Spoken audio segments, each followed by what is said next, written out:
majority of the media is portraying. Voters had a Trump on the ballot the last 3 elections. We had a very short presidential campaign with our nominee, and there were a lot of other issues as well.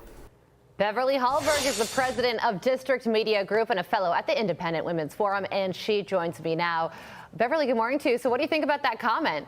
Good morning. Well, yeah, there are a lot of issues. That's where I would agree with the Congresswoman. But the fact that she thinks, and she even mentioned this, that the media landscape is too diffused, and that's part of the problem. What a lot of Democrats are pointing to, other than just the Democrat Party or Kamala Harris or Joe Biden or Nancy Pelosi, is actually pointing out the media. And what they're actually saying is that Americans should only be able to view legacy media that Democrats are obviously in charge of.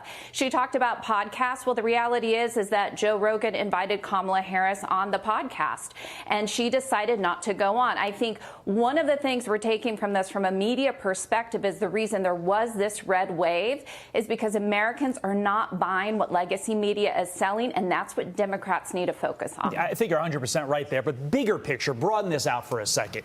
If Democrats continue, like Debbie Wasserman Schultz, Nancy Pelosi, to be naive as to the 2 reasons why Kamala Harris lost, the economy and the border, doesn't that really bode well for Republicans come 2026?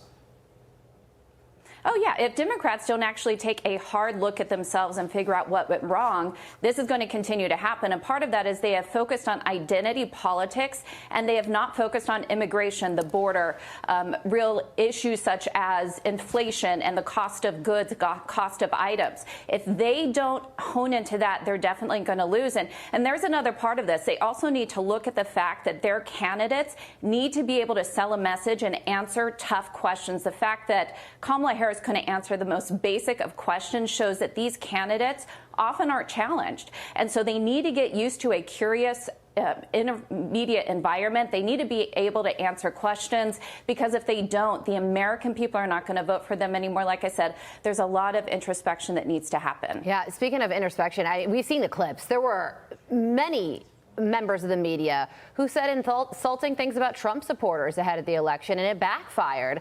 And now actress Patricia Heaton, she's highlighting that and responding. Watch this. All these extremists that are allowed television time, who told women that this is what is going to happen to them, shame on you. Shame on you. Learn your lesson about smearing people who feel differently from you, who have different needs from you, and who have legitimate complaints. Quit dismissing them as uneducated. When are you going to learn? Do you think the media is going to take that advice? Well, we'll find out and see. I will say that when we talk about women, and we've seen a lot of women shaving their heads, I think it's quite interesting that they decide to record that and post it on social media. If they were that afraid for their rights, I don't think they would be putting it out for public consumption. But another side of this, I think she hits on a really important part when she says uneducated voters. That's what we continue to hear.